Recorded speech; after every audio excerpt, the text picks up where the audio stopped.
그제 18일이었죠. 서울 재개발 최대 사업으로 불리는 한남사구역 시공사가 결정됐습니다. 건설업계 1위 삼성물산과 2위 현대건설이 맞붙은 결과 1등이 웃고 2등이 울었습니다. 지금의 희비가 앞으로 도시정비사업 판도를 바꿀 수 있다고 하는데 취재기자와 자세한 이야기 나눠보겠습니다. 부동산부 방서우 기자 나와 있습니다. 방 기자, 거의 정치권 선거를 방불케 할 만큼 치열한 싸움이었는데 결국 삼성물산이 압도적으로 이겼습니다. 조합에게 경쟁사보다 비싼 공사비를 제시했는데도 선택받은 이유 무엇입니까?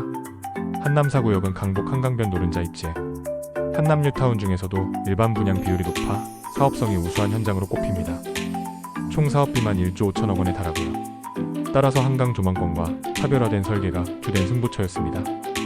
총 4번의 합동설명회와 홍보관까지 설치해 치열한 경쟁을 벌인 결과 커뮤니티 시설이 아닌 주거동 자체를 랜드마크로 내세워 한강 조망을 극대화한 삼성물산의 제안이 조합원들의 마음을 움직였습니다.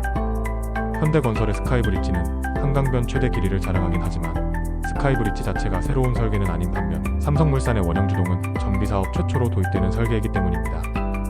이런 설계를 통해 한강 조망 세대수 역시 전체의 70%로 현대건설보다 훨씬 많이 가져올 수 있었습니다. 여기에 공사비는 현대건설이 저렴하지만 이주비 보장이라든가 추가분 당금 4년, 유예, 고정금리로 사업비를 자체 조달하는 등의 혜택을 종합하면 조합원들이 추가로 부담해야 할 분담금 자체는 삼성물산이 더 저렴한 것으로 파악됩니다. 실제로 삼성물산은 조합원 가구당 2억 5천만 원의 이익을 보장해준다고 나서면서 현대건설의 1억 9천만 원보다 가구당 이익 보장분이 많았습니다. 이렇게 삼성물산이 한남사구역을 따내면서 앞으로 시공사 선정이 예정된 압구정, 여의도, 성수 등 한강변 주요 정비사업 수주전에서도 유리한 고지를 얻게 됐습니다. 반면 수주에 실패한 현대건설은 타격이 크겠습니다. 현대건설 입장에서는 한강변 핵심 입지를 잃은 동시에 압구정으로 대표되는 대형 정비사업 수주를 위한 전초전에서도 패배한 셈입니다. 물론 착공을 해야 매출에 반영되는 건설업 특성상 이번 한남사구역이나 앞으로 수주전이 벌어질 다른 사업장에서 진다고 해서 당장 실적에 타격을 입진 않겠죠? 하지만 실적 부진이 장기화되고 있는 상황에서 향후 매출에 반영될 수주 잔고가 줄어든다는 건 분명 악재입니다. 실제로 현대건설은 지난해 4분기 실적을 오는 20일 발표할 예정인데요. 매출은 전년 대비 6% 소폭 감소하는가 하면 영업이익은 92%나 쪼그라드는 어닝 쇼크 수준의 실적이 예상됩니다. 올해 실적 전망도 어둡습니다. 매년 2만 가구 이상 쏟아내던 신규 분양도 1만 4천 가구 정도로 대폭 줄어들면서 전체 매출의 상당 부분을 차지하는 주택 부문이 고전할 것이라는 우려가 나옵니다. 한남사구역 수주가 바로 실적에 반영되는 게 아니라면 삼성물산도 마냥 웃을 순 없겠어요.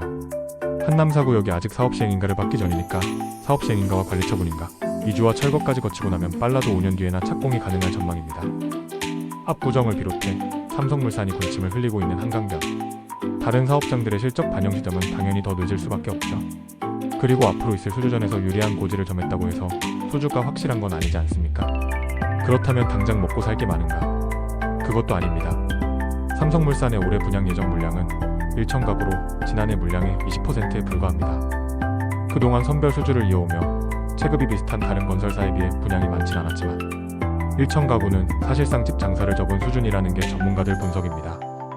무엇보다도 한남사구역을 수주하기 위해 역대급 조건을 내놓으면서 제살깎기식 출혈 경쟁을 벌인 만큼 후유증도 만만치 않을 전망입니다.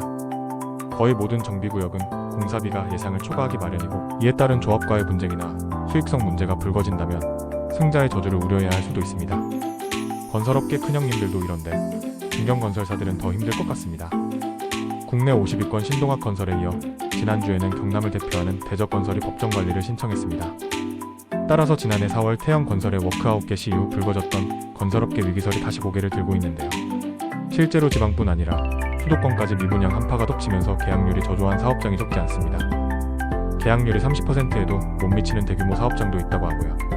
이렇게 급등한 공사비와 미분양으로 차금난에 시달리다 보니 일부 중견건설사들 사이에선 차라리 법정관리를 신청하는 게 낫다는 목소리도 나올 정도라고 합니다.